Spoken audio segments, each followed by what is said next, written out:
दोस्तों, एनयूएन के चक्रव्यूह में आपका फिर एक बार स्वागत है। आज हम एनसीपी के चचा भतीजे की चाल, चरित्र और चेहरे की चर्चा करेंगे।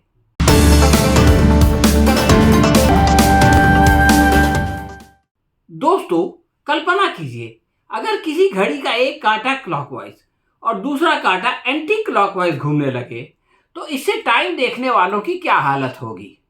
आप कहेंगे कि उसका दिमाग घूम जाएगा। आजकल एनसीपी की घड़ी देखने वालों की यही दुर्दशा है। इस घड़ी के दो कांटे शरद पवार और अजीत पवार हैं।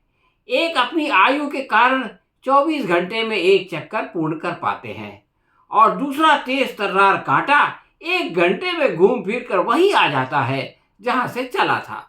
वैसे ये दोनों कांटे अपनी अपनी गति से सत्ता का भ्रमण करते रहते हैं। मई के महीने तक दोनों चचा भतीजे क्लॉकवाइज घूम रहे थे, मगर फिर अचानक भतीजे ने अपनी दिशा बदलकर एंटी क्लॉकवाइज घूमना शुरू कर दिया। उस समय चचा को बहुत गुस्सा आया और उन्होंने खूब खरी खोटी सुनाई। इसके जवाब में भतीजा भी सारी मान मर्यादा और कृपा और सम्मान को भुलाकर चचा पर बरस पड़ा। जनता ने कालू बालू का ये तमाशा खूब देखा और बड़ा मनोरंजन प्राप्त किया। परंतु फिर इंडिया नाम का एक राजनीतिक गठबंधन बन गया। शरद पवार अपनी बेटी और दूसरे उपाध्यक्ष प्रफुल्ल पटेल के साथ पटना पहुंचे तो उन्हें बड़ा महत्व दिया गया। दूसरी मीटिंग के लिए शिमला से बेंगलुरु के स्थानांतरण की घोषणा उनसे करवाई गई। उन्हें बेंगलुरु जाने से रोकने के लिए भतीजे ने चचा पर डोरे डालना शुरू किए। पहले वो उनके घर गए, फिर दफ्तर पहुंच गए और आशीर्वाद लेने का प्रयत्न किया। पहली मुलाकात अकेले में थी, दूसरी मंत्रिमंडल के सभी घड़ियालियों को लेकर गए, परंतु चाचा का पत्थर दिल नहीं पिघला। शरद पवार ने बेंगलुरु जाकर सारी शंका और कुशंका दूर कर दी। इसके बाद दिल्ली से प्रधानमंत्री मोदी पुरस्कार प्राप्त करने के लिए पुणे आए तो उन्हें पुरस्कारित करने के लिए महाराष्ट्र की राजनीति के भीष्म पितामह यानी शरद पवार को आमंत्रण दिया गया। कलयुग में भी अपनी परंपरा को जारी रखते हुए शरद पवार वहां जाने के लिए तैयार हो गए, क्योंकि भीष्म पितामह हो या गुरु द्रोणाचार्य, दोनों की नज़र में दुर्योधन और दुशासन के बीच में कोई फर्क नहीं होता। वो कौरव और पांडव को वो एक जैसा सम्मान देते हैं। दिल्ली से मोदी आए तो स्टेज पर चचा के साथ भतीजा भी मौजूद था। इस तरह सार्वजनिक कार्यक्रम में भी इन दोनों का मधुर मिलन हो गया।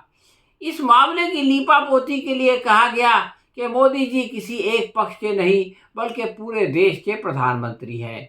मोदी जी की कार्य प्रणाली इस विचार के विपरीत है। उनका ईडी विपक्ष के दलों के मुख्यमंत्रियों पर तो खूब छापे मारता है, मगर भाजपा के मुख्यमंत्रियों की तरफ नजर उठाकर नहीं देखता। उनकी सीबीआई अनिल देशमुख, संजय राउत और नवाब मलिक जैसे विपक्षी मंत्रियों को तो जेल में डाल देती है, मगर किरीट सोमैया और उन जैसे अनेक लोगों का भ्रष्टाचार उसको दिखाई नहीं देता। मोदी सरकार के स्पीकर ओम बिरला को आजम खान और राहुल गांधी की सदस्यता रद्द करने में बड़ी जल्दी होती है, परंतु ब्रिजभूषण शरण सिंह पर एक्शन नहीं होता। अजय मिश्रा टेनी जैसे हत्यारे को गृह राज्य मंत्री बनाए रखा जाता है। इसका यही अर्थ है कि जिस मंत्रिमंडल के मोदी जी प्रधान हैं वो केवल भाजपा के हितों का ध्यान रखता है। इसलिए नरेंद्र मोदी सबके नहीं केवल भाजपा के मंत्रिमंडल के प्रधान हैं, पूरे देश के नहीं बल्कि एक पक्ष के वो करता धरता है। संविधान के अनुसार देश की सर्वोच्च नेता तो महामहिम राष्ट्रपति द्रौपदी मुर्मू है। अजीत पवार भी जब तक भाजपा के विरुद्ध थे मोदी उनको अपना शत्रु समझकर जेल भेजने की धमकी देते थे, परंतु जब पाला बदलकर भाजपा के समर्थन करने लगे तो उनसे मेल मिलाप करके मुख्यमंत्री बना दिया गया। भेदभाव करने वाले प्रधान सेवक को पूरे देश का नेता समझना मूर्खता है। शरद पवार वैसे मूर्ख तो नहीं है, परंतु अपने समर्थकों को अवश्य बेवकूफ बना रहे हैं। राष्ट्रवादी की घड़ी अलग अलग कांटे पहले तो विपरीत दिशा में घूमते रहे, मगर अब एक ही कांटा समय समय पर अपनी दिशा बदल देता है। एनसीपी के उपाध्यक्ष सुप्रिया सुले संसद में इंडिया गठबंधन की ओर से मणिपुर के मुद्दे पर अविश्वास प्रस्ताव का समर्थन करती हैं, मगर उसके बाद घोषणा करती हैं कि अजित पवार एनसीपी के वरिष्ठ नेता हैं। अजित पवार कहते हैं कि मोदी उनके नेता हैं। इसका मतलब यह है कि सुप्रिया सुले के भी मोदी नेता हो गए। सुप्रिया सुले खुद को चूंकि इंडिया अलायंस में का नेता बताती हैं, तो इस तरह से मोदी इंडिया अलायंस के भी नेता हो गए और नरेंद्र मोदी और शरद पवार का एक साथ आना और शरद पवार के जरिए नरेंद्र मोदी का पुरस्कारित होना, ये बात भी समझ में आ गई। वैसे शरद पवार ये भी कहते हैं कि अजित पवार ने पार्टी नहीं छोड़ी। प्रश्न ये है कि एनसीपी मोदी सरकार के विरुद्ध इंडिया में है, यानी खुद शरद पवार की एनसीपी मोदी सरकार के विरुद्ध इंडिया गठबंधन में है, परंतु एनसीपी का वरिष्ठ नेता पार्टी से निकले बगैर भाजपा की सरकार में चला गया। ये कैसे संभव हो गया? ये तो उर्दू के उस शेर की बात हो गई कि ऐ चमन वालों चमन में यूं गुजारा चाहिए, ऐ चमन वालों चमन में यूं गुजारा चाहिए, पासवा भी खुश रहे राजी रहे सयाद भी। लेकिन ऐसा करते हुए बागबान, सयाद और चमन वाले सबके नाराज हो जाने का खतरा भी होता है। पवार परिवार का संधि साधुपना देखकर उनके ऊपर से जनता का विश्वास उठ सकता है। महाराष्ट्र में वैसे भी क्रोध राजनीति चल रही है। 2 एनसीपी और 2 शिवसेना है। एनसीपी की घड़ी किसके पास है कोई नहीं जानता, मगर शिवसेना की तीर कमान तो एकनाथ शिंदे के हाथ में है, मगर तीर का निशाना खुद उनकी अपनी सेना की ओर है।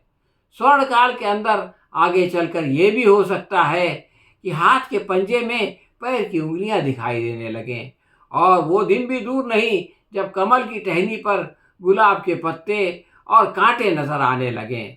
सत्ता की हवस में संघ परिवार ने राजनीति में स्वार्थ का जहर घोल दिया है। उसका परिणाम यह है कि सत्ता भोगी राजनेताओं का एकमात्र उद्देश्य सरकारी खजाने को लूटकर ऐश करना होकर रह गया है। ये स्वाभाविक है, क्योंकि जो जैसा है वैसा ही दूसरों को बनाने का प्रयत्न करता है। संघ परिवार चाहता है कि सारे राजनेता उसकी तरह भ्रष्टाचारी और कुर्सी के पुजारी बन जाएं, ताकि आम जनता के लिए उसमें और दूसरों में फर्क करना मुश्किल हो जाए। इस प्रकार संघ अधिक से अधिक दिनों तक सत्ता में बना रहे।